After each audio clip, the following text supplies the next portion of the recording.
গল্প শুরু করার আগে শ্রোতাদের কাছে আমার একটা প্রশ্ন। আচ্ছা, আপনি কখনো নিজের ভালোবাসার মানুষটাকে অন্য কাউকে ভালোবাসতে দেখেছেন? কখনো নিজের সবটুকু ভালোবাসা কাউকে উজাড় করে দেওয়ার পরেও পরিবর্তে অবহেলা পেয়েছেন? নাকি কখনো নিজের প্রেমিক বা প্রেমিকাকে অন্য কারোর সাথে দেখে ফেলে আড়ালে কষ্ট পেয়েছেন? যদি এগুলোর মধ্যে একটা ঘটনাও আপনার জীবনের সঙ্গে মিলে যায়, তাহলে আমাদের নায়ক রিতম আর নায়িকা শ্রেয়সীর ব্যাপারটা আপনি বুঝতে পারবেন। সায়ন্তিকা সাতকাহনে আপনাদের স্বাগত জানাই। আপনাদের সঙ্গে রয়েছি আমি সায়ন্তিকা, আর আজকে আপনাদের পড়ে শোনাবো আমার নিজের লেখা একটা ছোট গল্প, এভাবেও ফিরে আসা যায়। তো চলুন শুরু করা যাক।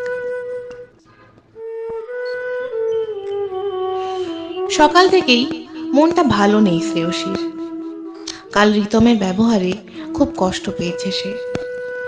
ছেলেটা এই 2 বছরেও ওকে বিশ্বাস করে উঠতে পারল না।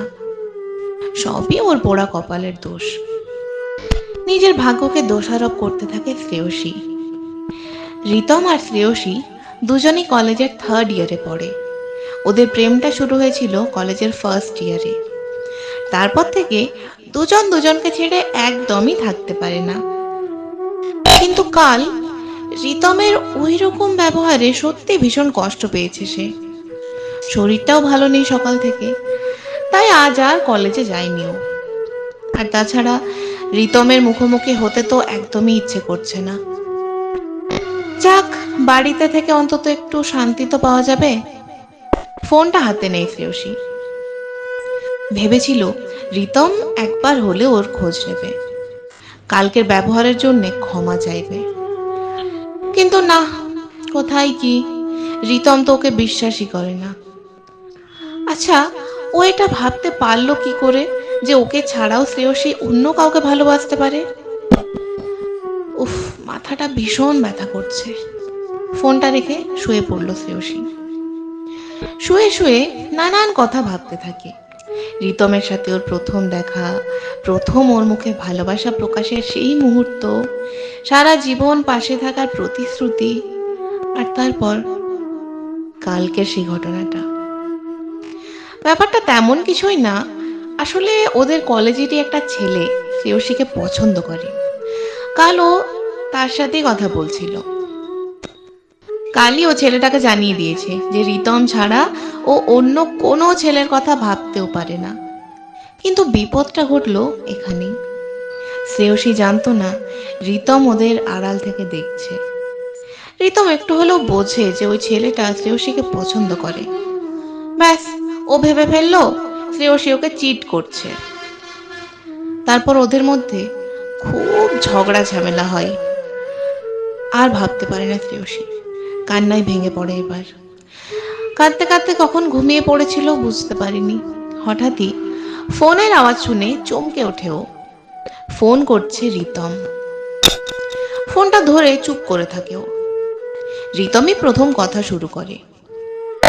শ্রেয়সী, আমাকে ক্ষমা করে দে প্লিজ। কাল তোকে ভুল বোঝা আমার একদমই উচিত হয়নি। আমি ভেবেছিলাম তুইও ওই ছেলেটাকে পছন্দ করিস। শ্রেয়সী কিছু বলে না, চুপ করে রিতমের কথা শুনতে থাকে। রিতম বলে চলে, শ্রেয়সী প্লিজ আমাকে ক্ষমা করে দে। আমি আর কখনো তোকে ভুল বুঝবো না। তোর দিকটা না বুঝে কখনো তোকে দোষারোপ করব না। প্লিজ কথা বল আমার সাথে। শ্রেয়সী এখনো চুপ। রিতম আবার বলে, ভেবেছিলাম আজ কলেজে তোর কাছে ক্ষমা চাইবো, কিন্তু তুই তো কলেজে এলি না। আর ফোনের রিচার্জটাও শেষ হয়ে গেছিল, তাই রিচার্জ করিয়ে এখন তোকে ফোন করতে পারছি। তোর বিশ্বাস না হলে আমি তোকে স্ক্রিনশটও পাঠাচ্ছি, দেখ। শ্রেয়সী এবার বলে ওঠে, থাক রিতম, তোকে বিশ্বাস করার জন্য কোনো প্রমাণের আমার দরকার নেই। আমি তোকে বিশ্বাস করি। রিতম হাসে, বলে, আর রাগ করে থাকিস না প্লিজ আমার ওপর। চল, আজ তোকে নিয়ে ফুচকা খেতে বেরোবো। তাড়াতাড়ি রেডি হয়ে পাড়ার মোড়ে দেখা কর। শ্রেয়সী কিন্তু আর রাগ করে থাকতে পারে না ওর ওপর। রিতমের ভালোবাসার কাছে ও হেরে যায়।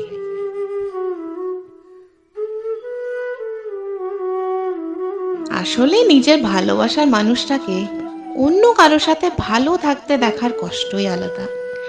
সবাই হয়তো বলবে হিংসে, কিন্তু আমি বলবো এটা হিংসে না, নিজের ভালোবাসাকে হারিয়ে ফেলার ভয়। শুনলেন আমার লেখা ছোট গল্প, এভাবেও ফিরে আসা যায়। আজকের মতো বিদায় নিচ্ছি তাহলে। খুব শীঘ্রই আবার এক নতুন গল্প নিয়ে ফিরব। সবাই ভালো থাকবেন। ধন্যবাদ।